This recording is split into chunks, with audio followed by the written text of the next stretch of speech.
다 함께 성경 봉독하겠습니다. 로마서 3장 19절로 20절 말씀입니다. 우리가 알거니와 무릇 율법이 말하는 바는 율법 아래에 있는 자들에게 말하는 것이니 이는 모든 입을 막고 온 세상으로 하나님의 심판 아래에 있게 하려 함이라. 그러므로 율법의 행위로 그의 앞에 의롭다 하심을 얻을 육체가 없나니 율법으로는 죄를 깨달음이니라. 로마서 강의 13번째 시간입니다. 먼저 한 편의 시를 소개하고자 합니다.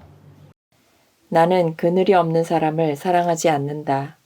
나는 그늘을 사랑하지 않는 사람을 사랑하지 않는다. 나는 한 그루 나무에 그늘이 된 사람을 사랑한다. 햇빛도 그늘이 있어야 맑고 눈이 부시다. 나무 그늘에 앉아 나뭇잎 사이로 반짝이는 햇살을 바라보면 세상은 그 얼마나 아름다운가. 나는 눈물이 없는 사람을 사랑하지 않는다. 나는 눈물을 사랑하지 않는 사람을 사랑하지 않는다. 나는 한 방울 눈물이 된 사람을 사랑한다. 기쁨도 눈물이 없으면 기쁨이 아니다. 사랑도 눈물 없는 사랑이 어디 있는가? 나무 그늘에 앉아 다른 사람의 눈물을 닦아주는 사람의 모습은 그 얼마나 고요한 아름다움인가? 햇빛도 그늘이 있어야 맑고 눈이 부십니다. 기쁨도 눈물이 없으면 기쁨이 아닙니다. 이 부분이 가장 공감이 가는 부분이었습니다. 정호성 시인의 내가 사랑하는 사람이라는 시입니다. 인생도 신앙도 마찬가지라 생각됩니다. 그늘과 눈물을 아는 사람이 참 신앙인이라 하겠습니다. 하나님이 사람에게 주신 구원에 이르는 방법은 바로 율법입니다. 그렇다면 율법을 온전히 지키면 구원 받겠습니까? 받습니다. 그런데 뭐가 문제입니까? 우리가 율법을 제대로 지킬 수 없다는 것입니다. 우리가 가진 뿌리 깊은 재성 때문에 율법을 제대로 지킬 수 없다는 것이 문제입니다. 그렇다면 율법이 구원의 길이 될 수 없지 않습니까? 그런데 왜 하나님은 율법을 주신 것입니까? 로마서 3장 20절입니다. 그러므로 율법의 행위로 그의 앞에 의롭다 하심을 얻을 육체가 없나니 율법으로는 죄를 깨달음이니라. 율법을 주신 이유 중에 하나는 우리가 가진 죄를 깨닫게 하기 위해서입니다.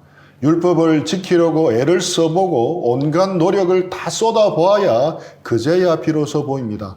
죄인된 자신의 모습이 보이는 것입니다. 그래서 율법은 작은 거울과 같다고 할 수 있습니다. 치과 의사가 환자의 입안에 넣는 작은 거울과 같습니다. 의사는 이 거울을 가지고 충치를 검사합니다. 하지만 그 거울로는 충치를 치료하거나 뽑아낼 수는 없습니다. 다만 충치가 어디 있는지 보여줄 따름입니다. 진단은 가능하지만 치료는 불가능합니다. 율법은 또한 손전등과 같습니다. 한밤중에 집안에서 합선이 일어나 정전이 되면 우리는 손전등을 사용합니다. 캄캄해진 집안에서 손전등을 켜서 전기가 차단된 이유를 찾아야 합니다. 그리고 차단된 원인을 찾아 제거하고 다시 손전등을 의지해서 배전함을 찾아 차단기 스위치를 올려야 합니다. 손전등도 문제의 원인은 보여주지만 문제의 원인을 해결해 주지는 못합니다. 또 율법은 마치 다림줄과 같습니다. 건축가는 건물이 수직으로 잘 올라가고 있는지 여부를 알기 위하여 무거운 줄을 달아 점검을 합니다. 육안으로는 오차가 얼마든지 생길 수 있지만 다림줄은 정확하게 기준을 잡아줍니다. 만약 삐뚤어져 수직에서 벗어나면 큰 문제가 생기기에 건축가는 다림줄에 맞추어 수정합니다. 다림줄도 잘못된 부분을 가르쳐 주기는 하지만 해결해 주지는 못합니다. 율법도 이와 같은 이치입니다. 요약하자면 율법은 치과의사가 사용하는 작은 거울입니다. 캄캄한 밤에 배전함을 열고 고치도록 도와주는 손전등입니다. 건축가에게는 다림줄과 같습니다. 공통분모는 그것이 없으니는 문제와 잘못을 잘 못 보고 잘 깨닫지 못한다는 것입니다. 이렇게 율법은 바로 우리가 죄인인 것을 깨닫도록 도와주는 역할을 합니다. 히브리서 4장 12, 13절 말씀입니다. 하나님의 말씀은 살아있고 활력이 있어 좌우의 날선 어떤 검보다도 예리하여 혼과 영과 및 관절과 골수를 찔러 쪼개기까지 하며 또 마음의 생각과 뜻을 판단하나니 지으신 것이 하나도 그 앞에 나타나지 않음이 없고 우리의 결산을 받으실 이의 눈앞에 만물이 벌거벗은 것 같이 드러나느니라. 혼과 영과 관절과 골수가 가진 공통적인 특징이 무엇입니까? 속에 숨겨져 있어 겉으로는 우리 눈에 잘 보이지 않는다는 것입니다. 하나님의 말씀은 거울입니다. 우리를 환히 비추어 보여주는 거울입니다. 숨겨진 우리의 내면까지 환히 비추어 보여주는 거울입니다. 따라서 말씀의 거울 앞에 서면 우리의 본 모습을 볼 수 있습니다. 죄인이라는 사실을 그제야 볼 수 있습니다. 말씀 거울 앞에 서면 잘 보이지 않았던 것들, 숨겨져 있는 것들이 적나라하게 드러납니다. 예수님을 믿는다고 하면서 자신이 형편없는 죄인은 아니라고 생각하는 사람이 있습니까? 그 사람은 지금껏 하나님의 말씀 앞에 진실하게 서본 적이 없는 사람입니다. 자신이 가망 없으리만큼 형편없는 죄인이 아니라고, 그래도 좀 괜찮은 사람이라고 생각하는 사람이 있습니까? 마찬가지입니다. 그 사람도 지금껏 하나님의 말씀 앞에 진실하게 서본 적이 없는 사람입니다. 하나님의 말씀대로 살려고 진실하게 노력해 보지 않은 사람입니다. 정호성 시인의 표현에 따르면 그늘과 눈물을 모르는 사람이라 할 수 있습니다. 구원의 은혜를 누리고 싶습니까? 하나님의 사랑에 감격하고 싶습니까? 하나님의 말씀대로 살려고 노력해 보십시오. 말씀대로 마음을 다하고 목숨을 다하고 힘을 다하여 하나님을 사랑하려고 노력해 보십시오. 또 우리 이웃을 내 몸처럼 사랑하려고 노력해 보십시오. 말씀대로 제대로 살려고 노력해 보아야 합니다. 그렇게 보아야 자신의 한계를 깨닫게 됩니다. 그렇게 말씀대로 살아보려고 애를 써보아야 그렇게 살 수 없는 자신을 발견하게 됩니다. 아는 대로 배운 대로 살아내는 것이 너무 힘들다는 것을 절감하게 됩니다. 그러면서 자기 내면을 들여다보게 되고 자신 속에 있는 거대하고 뿌리 깊은 죄성을 만나게 됩니다. 형편없고 죄악되고 이기적인 자신을 비로소 적나라하게 깨닫게 됩니다. 그런 것이 반복되면서 차츰차츰 자신에 대해 절망하지 않을 수 없게 됩니다. 도대체 가망이 없는 사람인 것을 깨닫고 한없이 추락합니다. 절망합니다. 그 낮고 낮은 절망의 자리까지 내려가야 비로소 은혜의 의미가 와닿습니다. 절망하면 할수록 비로소 하나님의 은혜를 더 깨달을 수 있습니다. 예수님의 십자가의 은혜가 머리에서 가슴으로 내려옵니다. 그늘을 주셔서 나뭇잎 사이로 반짝이는 맑고 눈부신 햇살을 제대로 보고 느끼게 해주시는 것입니다.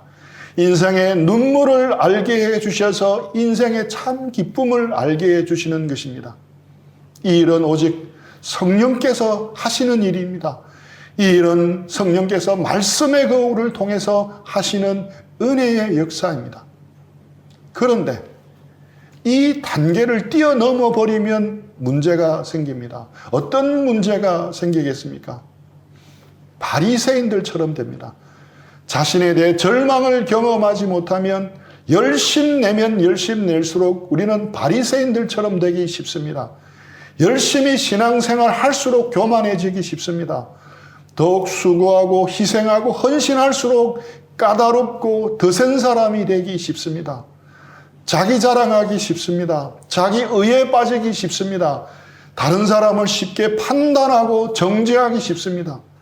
그래서 이 단계를 뛰어넘는 것은 절대 안 되는 것입니다. 그런데 이렇게 죄인인 것을 깨닫는 것이 처음 예수님 믿을 때에만 하는 것인 줄 아는 분도 있습니다. 결코 아닙니다. 이런 절망은 우리가 주님 앞에 갈 그때까지 반복해야 함을 알아야 합니다. 결코 한두 번 하는 것이 아닙니다. 사도 바울의 고백을 보십시오. 로마서 7장 22절로 24절 말씀입니다. 내 속사람으로는 하나님의 법을 즐거워하되 내 지체 속에서 한 다른 법이 내 마음의 법과 싸워 내 지체 속에 있는 죄의 법으로 나를 사로잡는 것을 보는도다. 오호라 나는 공고한 사람이로다. 이 사망의 몸에서 누가 나를 건져내랴. 사도 바울은 이미 예수님을 믿은 상태입니다. 그는 하나님의 말씀을 즐거워했습니다. 하나님의 말씀대로 살고자 했습니다. 하지만 죄의 법 아래 사로잡혀가는 자신의 모습을 보면서 절망합니다. 오라 나는 곤고한 사람이로다. 이 사망의 몸에서 누가 나를 건져내려. 신앙이 성숙할수록 겸손해집니다. 거룩하신 하나님을 알고 그분 앞에서 부족한 자신의 모습을 너무나 잘 알기 때문에 겸손할 수밖에 없습니다. 사람은 양파와 같습니다. 양파는 벗기면 벗길수록 더 매운 것이 나옵니다. 우리도 그렇습니다. 우리도 말씀을 알면 알수록 양파와 같은 자신을 발견하게 됩니다. 하나님의 말씀을 통해서 적나라한 죄의 모습이 한꺼풀 벗기면 끝인 줄 알았는데 끝이 아닙니다. 또 다른 죄의 모습이 나타납니다. 또 한꺼풀을 벗기면 또 다른 더 매운 죄의 모습이 나타납니다. 그래서 하나님의 말씀의 거울 앞에서 회피하지 않고 정직하게 자신을 보면 볼수록 절망하기가 쉽습니다. 자신이 쓰고 있는 가면을 벗으면 벗을수록 절망하고 낙심할 수밖에 없습니다. 그래서 하나님의 말씀 앞에 진실되게 선 사람은 오직 주님의 은혜가 아니고서는 구원받을 수 없다는 것을 철저히 깨닫습니다. 은혜 아니면 살 수가 없네라는 고백을 하게 되는 것입니다. 1986년 감림산 기도원에서 열린 수양회가 저의 생애 첫 수양회였습니다. 약 40년의 세월이 지난 지금도 그때의 느낌과 상황들이 기억이 납니다. 기독교를 지독하게 반대하는 집안이어서 시골에 있는 과친구 집에 고추 모종 심어주러 간다고 둘러대었습니다. 수양회비도 없어서 친구에게 빌렸습니다. 그렇게 해서 가게 되었던 수양회였습니다. 양산 감림산 기도원 본당이 꽉 찰 정도로 약 600명가량 모인 수양회였습니다. 기도원 마룻바닥에 앉아서 메시지를 들었습니다. 변 목사님의 메시지와 간증을 들으면서 생각이 많아졌습니다. 밝은 얼굴을 한 청년들이 말씀을 진지하게 듣는 모습들을 보았습니다. 그러면서 마음속으로 지난 20년간의 인생에서 억누르고 있었던 인생에 대한 질문을 스스로에게 던지게 되었습니다. 그리고 말씀을 듣고 배우면서 그 답을 찾기 시작했습니다. 정말 하나님이라는 존재가 살아계신 것 같다. 하나님은 사람이 만들어낸 존재만은 아니다. 지금 숨쉬는 공기처럼 보이지는 않지만 살아계신 분이신 것 같다는 생각을 해보았습니다. 메시지를 들으면서 만약 진짜로 하나님이 살아계시고 성경이 하나님의 말씀이라면 하나님이라는 존재는 나를 엄청나게 사랑하신 분만은 틀림이 없다는 생각을 하게 되었습니다. 사랑하는 아들을 십자가에 죽이실 만큼 나를 위해 희생하셨기에 분명 하나님이 살아계시다면 그분은 정말 나를 사랑하시는 분이라는 생각을 하게 되었습니다. 사람이 돼지가 되어 배설물 냄새가 진동하는 돼지 우리에 들어가 33년을 지내는 것보다 예수님이 이 땅에 인간의 몸을 입고 33년을 지내시고 십자가에 돌아가신 것이 더 힘들었다는 말씀이 마음에 박혔습니다. 그렇게 예수님은 저에게 찾아왔습니다. 그 이후에 여러 번 의심의 시간들도 겪었지만 차츰 성경이 믿어지기 시작했습니다. 형제들과의 교제가 너무 좋았습니다. 훈련관에서 형들이 해주는 밥이 그렇게 맛있었습니다. 밥 먹고 형들하고 게임하고 돼지 씨름하고 토요일이면 축구하는 것이 너무 좋았습니다. 그때 염동배 형제님이 제 리더였고 부산의 김기영 형제님은 같은 팀 2학년 형이었습니다. 어떤 때는 훈련관 방에서 형들과 땀을 뻘뻘 흘리면서 테니스 공으로 축구까지 하기도 했습니다. 그때 같이 방축구하고 돼지씨름했던 팀 리더 형은 지금 대전제일교회 담임 목사님으로 계십니다. 그리고 음치에 가까웠지만 형들과 함께 부르는 찬송이 너무 좋았습니다. 1학년 1학기 중간고사를 한창 치르던 날 밤늦도록 공부를 하다가 부산대학 생물관 언덕에 잠시 쉬러 나왔습니다. 시원한 밤 공기를 마시면서 밤하늘을 올려다보며 잠시 생각에 잠겼습니다. 그리고 그날 밤에 일기를 적었습니다. 콜럼버스가 오랜 항해 끝에 저 멀리 수평선 너머로 신대륙을 발견했을 때 그 기쁨, 나도 이제 그 기쁨을 조금은 알 것 같아. 하나님이 살아계시고 나를 사랑하신다는 것, 나를 위해 십자가를 지시기까지 사랑하셨다는 것이 너무 감사하고 감동이 되었습니다. 이것이 제가 대학교 1학년 때 처음 신앙을 가지게 된 간략한 스토리입니다. 하지만 이런 꽃길만 있으면 좋을 텐데 그렇지 않았습니다. 그렇게 신앙을 즐겁게 시작했지만 조금씩 성경을 배우면 배울수록 갈등이 시작됐습니다. 저의 이중적인 삶 때문이었습니다. 선교회에서 교제하고 형들하고 찬송하고 말씀 배울 때는 천국에 있는 느낌이었습니다. 그러나 집에만 가면 지옥이었습니다. 중학교 3학년 초에 목수일을 하시던 아버지에게 중풍이 찾아오시면서 나름 평범했던 가정에 금이 가기 시작했습니다. 중풍으로 몸이 불편하셔서 집에만 계셔야 했던 아버지는 트러블 메이커로 변했습니다. 특히 어머니를 너무 못살게 굴었습니다. 생활비와 대학생이던 형과 저희 학비를 대어야 하셨기에 주야간으로 힘들게 일을 하셔야 했던 어머니가 너무 안쓰러웠습니다. 마음이 아팠습니다. 사소한 일에 버럭버럭 화를 내시는 아버지 때문에 집안에는 바람잘 날이 없었습니다. 반찬이 짜니 맵니 하는 문제로 식사하다가 밥상이 날아갈 때가 종종 있었습니다. 그래서 중고등학교 때에는 주말에도 거의 집에 붙어 있지를 않았습니다. 다복한 가정을 가진 친구들이나 친척들을 보면 자기 연민에 빠져 혼자서 눈물을 흘릴 때도 있었습니다. 제가 대학에 올 즈음에는 더 심해졌습니다. 예수님을 믿고 난 뒤 아버지를 용서하게 해달라고, 사랑하게 해달라고 2년이 넘도록 기도했지만 그게 쉽게 해결되지는 않았습니다. 캠퍼스에서는 교제 안에서 밝게 웃으며 즐겁게 지냈지만 집에만 오면 분노하고 용서하지 못하는 제 자신이었습니다. 두 모습이 너무나 대조적이었습니다. 이중적이라고 느껴졌습니다. 이런 윗선적이고 이중적인 모습 때문에 마음이 힘들었습니다. 기독교 신앙은 좋은 거지만 나와는 맞지 않는 건가 하는 생각까지도 하게 되었습니다. 진실하고 정직하려면 이 신앙을 그만두어야 하나 하는 생각까지도 하게 되었습니다. 이런 중에 한 번은 캠퍼스를 책임 맡고 계시던 장진호 형제님과 교제할 기회가 생겨 이 문제를 나누었습니다.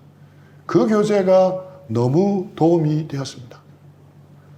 아버지를 용서하지 못하고 분노가 치밀어 하는 자신의 모습 때문에 지나치게 스스로 정죄하지 마라. 대신에 예수님의 십자가로 나아가라. 더 이상 너 자신을 정죄하지 말라. 오히려 이런 형편없는 너를 위해 그 모진 십자가의 고통을 참으신 주님께 감사해라.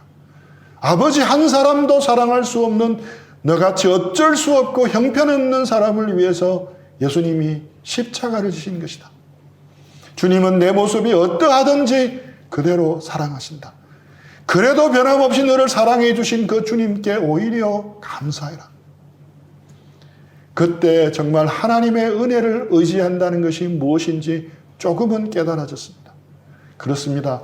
저는 말씀대로 살려고 노력하면 할 수 있다고 여겼는데 비로소 제 자신의 모습을 본 것입니다. 내 스스로 문제를 해결하려고 하면 할수록 늪에 빠지듯이 더 절망 속에 빠져 들어갔던 것입니다. 그런데 문제는 간단했습니다. 나는 원래 그런 죄인이다. 나는 원래 그렇다는 사실을 인정하게 되었습니다.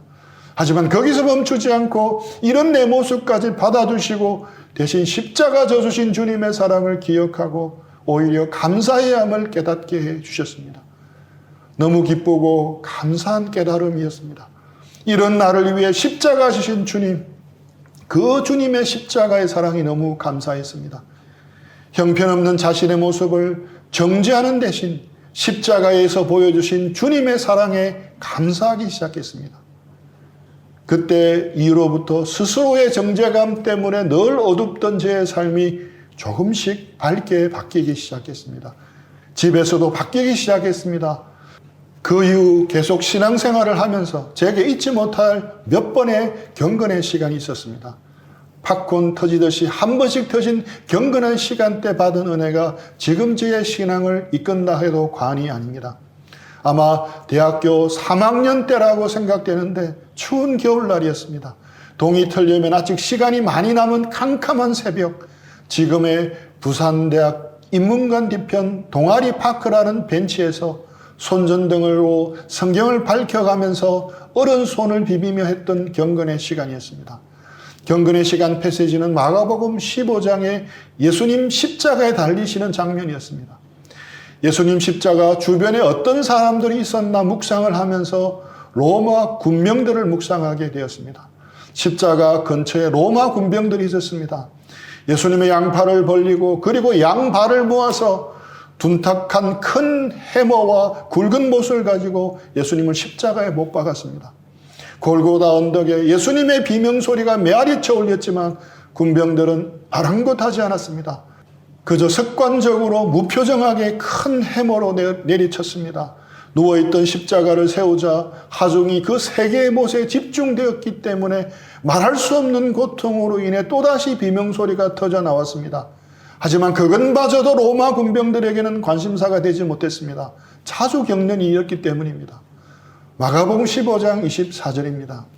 십자가에 못 박고 그 옷을 나눌세 누가 어느 것을 가질까 하여 제비를 뽑더라. 오직 그 군병들의 관심은 예수님이 남겨놓은 옷이었습니다. 몇 푼 안 되는 옷만큼도 안 될 정도로 그들에게 있어서는 예수님은 관심 밖이었습니다. 그들의 구세주가 그들의 죄 때문에 십자가에 미칠 것 같은 고통 가운데 계셨습니다. 하지만 그들은 오직 누가 옷을 가지느냐에 관심이 가 있었습니다. 통옷이라 찢을 수가 없었기에 제비 뽑아 한 사람이 다 가지기로 합니다. 제비 뽑아 걸린 군병은 아마 그 십자가 밑에서 좋아라고 웃었을 것입니다. 참으로 무심하고 한심한 군병들의 모습이었습니다. 그렇게 묵상을 해나가는데 그 군병들의 얼굴에서 제 얼굴이 보였습니다. 그 군병들의 모습이 나의 모습이 아닐까라는 생각이 들기 시작했습니다. 주님, 어떻게 그것이 제 모습입니까? 라고 기도하고 질문할 때 이미 저의 얼굴은 눈물로 뒤범벅되고 있었습니다. 그때까지 주님을 따르면서 주님의 마음에는 별 관심이 없었습니다. 주님이 십자가에 지신 고통, 주님이 치르신 희생에는 별 관심이 없었습니다. 오직 주님 안에서 주님께서 주시는 특권과 권리, 주님으로 말미암는 얻는 이익들에만 관심이 있었습니다. 주님을 잘 믿어 주님 덕에 성공하고 싶었습니다. 주님 주시는 능력으로 좋은 성적을 받기를 원했습니다. 좋은 대학원에 진학해서 좋은 교수가 되는 것이 저의 주된 관심사였습니다. 제 관심은 십자가에 달리신 주님이 아니었습니다. 고통당하시면서 나를 위해 지신 그 십자가가 저의 관심이 아니었습니다. 오직 저의 관심은 예수님으로 말미암아 누리는 복에만 관심이 있었습니다. 십자가 아래에 있었던 로마 군병들에게서 제 모습이 선명하게 보였습니다. 그 추운 겨울 아침에 자백하면서 많이 울었습니다. 이런 이기적인 나를 위해서 십자가를 져주신 주님, 그 고통을 참아내신 주님, 아무런 요구도 하지 않으시고 이런 이기적인 나를 그래도 변함없이 사랑해 주시는 주님, 그 주님의 사랑이 너무 눈물겹게 와닿습니다. 이제는 주님만을 최고로 사랑하고 주님만을 위해 살겠습니다. 날 위해 그 고통당하신 주님, 이제 사랑하겠습니다. 주님 앞에 모든 것을 내려놓겠습니다라고 기도하면서 그 아침 시간을 보냈습니다. 그때 큐티를 마치고 맞이하던 아침 태양은 더욱 새로웠습니다. 왜 우리의 신앙이 희미해졌습니까? 구원의 감격이 없어서 그렇습니다. 왜 우리의 신앙에 힘이 없습니까? 구원에 대한 이런 감격이 사라져 버렸기 때문입니다. 구원에 대한 감격 없이 하나님의 사랑에 동기력 없이 신앙생활을 합니까? 자동차를 중립해 놓고 뒤에서 밀고 가면 힘은 힘대로 들지만 나가지를 않습니다. 정말 젖 먹는 힘까지 모으면 조금은 움직여서 몇 미터는 갈 수도 있습니다. 신앙이 이렇게 되면 안 됩니다. 이는 무거운 종교생활일 뿐입니다. 자동차를 아직도 중립에 놓고 밀고 다니는 신앙은 아닌지 스스로 돌아보시기를 바랍니다. 엔진에 시동을 걸어 바람을 가르며 신나게 달리도록 만든 것이 우리가 믿는 신앙생활임을 기억하시기 바랍니다. 구원에 대한 감격, 하나님의 사랑과 은혜에 대한 깨달음이 있으면 신앙에 있어 변화가 생깁니다. 신앙은 더 이상 해야만 하는 일이 아니게 됩니다. 신앙이 하고 싶어서 견딜 수 없는 일이 됩니다. 구원에 대한 감격이 있으면, 하나님의 사랑과 은혜를 깨달으면 신앙은 더 이상 의무의 연속이 아니라 의욕의 연속이 됩니다. 의무가 의욕으로 바뀌는 것입니다. 신앙은 구속과 얽매임이 아니라 한없는 자유가 됩니다. 궁극적으로 이런 일들은 말씀의 거울에 제대로 설 때 시작되는 것입니다. 그런데 나이가 좀 들어가면서 주님은 우리 인생에 거울 하나를 더 주셨음을 알게 되었습니다. 말씀 거울만 있는 줄 알았는데 하나가 더 있었습니다. 무슨 거울일까요? 바로 사람 거울입니다. 사람들은 하나님이 주신 거울입니다. 그 사람 속에 악이 보였습니다. 그 사람 속에 죄가 보였습니다. 자기도 속고 있는 자기 기만도 보였습니다. 자기 가면도 보였습니다. 지독한 자기 중심성도 보였습니다. 내로남불의 치우침도 보였습니다. 물론 특정한 사람의 문제라고 할 수 있습니다. 하지만 그것이 거울이 되어 우리 속에 숨어있는 씨앗을 보게 해줍니다. 죄악의 씨앗들입니다. 아직 싹이 트지 않아 보이지 않는 죄악의 씨앗들입니다. 혹은 싹이 텄지만 아주 미미해서 잘 깨닫지 못하는 죄악의 씨앗들입니다. 그것을 보게 해주는 거울이 바로 사람 거울입니다. 사람 거울에 비친 모습은 우리의 현재의 모습이기도 하고 미래에 보는 우리의 미래의 모습이기도 합니다. 자동차 백미러에도 사각지대가 있듯이 말씀의 거울만으로는 잘 못 보는 사각지대가 있습니다. 우리가 잘 보지 못하는 우리 죄의 사각지대를 사람 거울을 통해 보여주십니다. 실제 사람들의 사례를 통해서 보게 해주시는 것입니다. 그 거울을 통해 우리는 우리 속에 있는 죄악의 씨를 봅니다. 그런 죄악의 씨는 환경과 조건이 맞아 떨어지면 언제든 싹을 틔우는 겁니다. 그리고 자라서 열매를 맺어 죄악을 짓게 되는 것입니다. 다만 아직 그런 환경과 조건들이 되지 못해서 죄를 안 짓고 있을 뿐입니다. 만약 제가 그런 권력과 지위를 가졌더라면, 그런 경제적 여유가 있었더라면, 이런 업적과 인기가 있었더라면 저도 그렇게 했을 것이라는 생각이 들었습니다. 그래서 우리 모두는 간절히 기도해야 합니다. 주님께서 말씀의 거울로 우리의 더러운 죄악된 모습, 형편없는 모습을 보고 절망할 수 있도록 기도해야 합니다. 또 주님께서 사람 거울을 통해 우리의 숨은 모습을 보게 해달라고 기도해야 합니다. 그래서 우리 자신을 직면하고 낙심하고 절망하게 할 수 있도록 해달라고 기도해야 합니다. 너무도 중요한 기도입니다. 죄에 대해 철저히 절망해야 비로소 제대로 된 은혜의 자리로 나아갈 수 있습니다. 로마서 3장 20절에 그치지 않고 지상 최대의 반전이 있는 21절로 나아갈 수 있습니다. 자신의 죄에 대해 절망하고 낙심하게 되는 역사가 우리 속에 일어나기를 간절히 축원합니다. 우리 자신에 대해 좌절하고 낭망하고 떨어지고 떨어져 낮고 낮은 자리에 내려가 은혜의 의미를 제대로 이해하는 우리 모두가 되기를 축복합니다. 우리 들은 말씀 생각하면서 기도하고 적용하는 시간들 가지겠습니다.